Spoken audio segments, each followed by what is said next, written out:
Bem, se nós estivéssemos falando em termos de racionalidade, com toda certeza isso seria algo inconcebível. Mas nós estamos falando de um Congresso Nacional que ainda é, até hoje, controlado fortemente pelo governo Bolsonaro, especialmente a Câmara dos Deputados. E mais ainda, aí eu não quero fazer um juízo de valor, mas nós sabemos que dificilmente as coisas são aprovadas, em particular na Câmara e, lamentavelmente, agora também no Senado, sem que haja algum tipo de concessão, sem que haja algum tipo de negociação que traga algum tipo de benefício para os parlamentares e suas bases. E nós hoje não estamos em condição de fazer qualquer tipo de negociação que amplie coisas como o orçamento secreto, muito pelo contrário.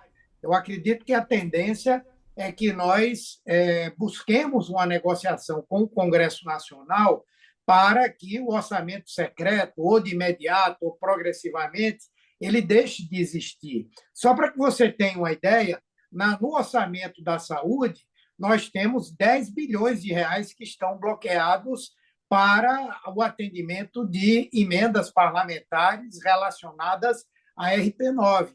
E esses 10 bilhões, por exemplo, seriam fundamentais para essas medidas emergenciais. Então, eu acredito que o que vai definir uma coisa ou outra é exatamente a avaliação dessa correlação de forças.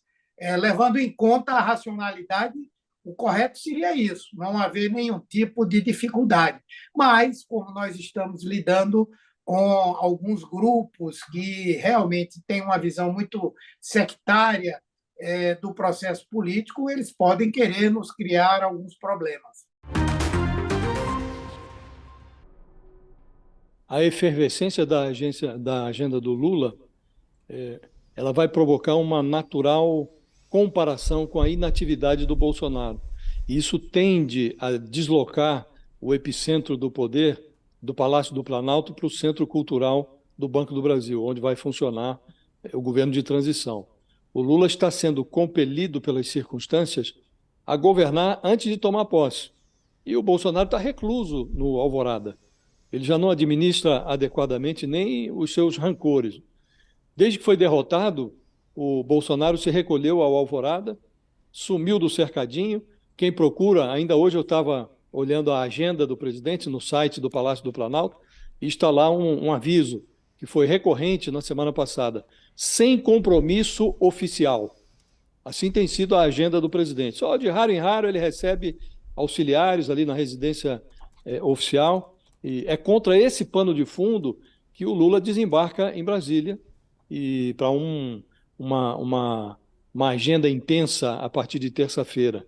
E ele vai ter reuniões, como você mencionou, Fabiola, com os chefes da Câmara, o Arthur Lira, do Senado, o Rodrigo Pacheco, e do Supremo, a Rosa Weber.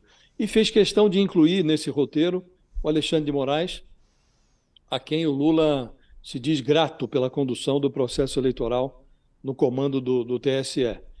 Nos períodos de transição, a perda de força do presidente que está em fim de mandato é normal. A diferença agora, no caso do Bolsonaro, é que a autorreclusão do presidente torna esse enfraquecimento ainda mais intenso.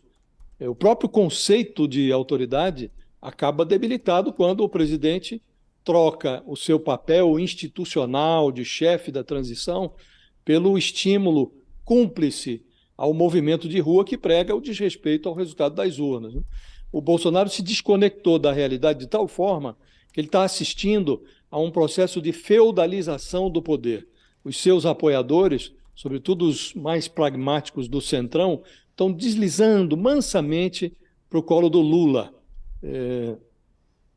Enquanto o presidente administra ali a sua reclusão no Alvorada, o Lula vai ter que instalar, Fabiola, uma porteira ali no escritório de transição para administrar as adesões.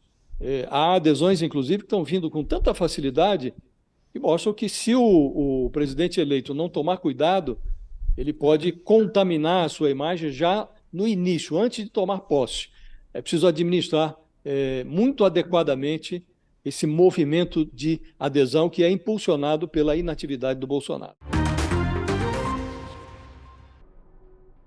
existe essa expectativa, inclusive, não só a presença dela, eu sei que a equipe dela já está chegando. Então, não é só a própria Marina Silva que está indo, ela está indo com uma equipe. Aí, obviamente, eleva a expectativa, porque é que ela vai com uma equipe inteira. Obviamente, porque, eventualmente, ela vai ter uma outra função.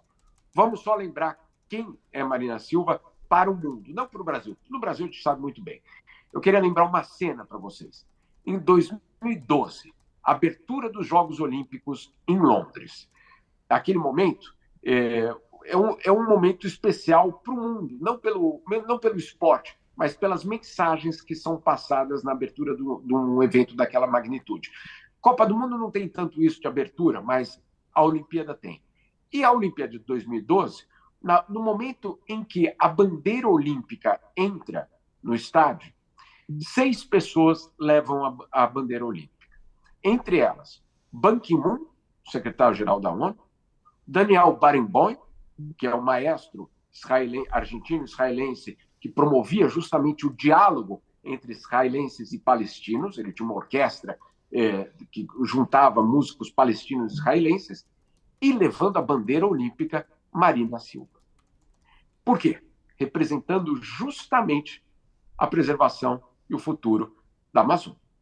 Então, é essa Marina Silva, que tem um status diferente, que tem um status, e aqui não é uma questão se a gente apoia ou não apoia, está 100% de acordo com as ideias dela, não é isso. Mas para o mundo é uma personagem, é uma protagonista já. Não é que ela vai ser uma protagonista, ela já é a protagonista. Naquele momento, inclusive, foi muito curioso, porque era o governo Dilma Rousseff e ela tinha uma rusga muito grande com Dilma Rousseff. O Josias se lembra disso, obviamente.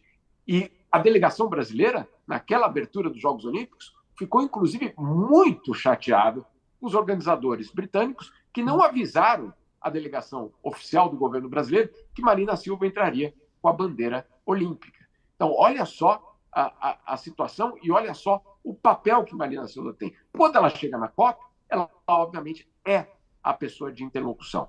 Ela é a pessoa que os ministros do mundo inteiro sabem quem são. Então, Lula, obviamente, é a grande estrela, certamente. Mas quem vai fazer a costura? Quem vai fazer justamente o trabalho de reconquistar e mostrar a credibilidade das propostas brasileiras não será o presidente eleito, será justamente Marina Silva. Qual?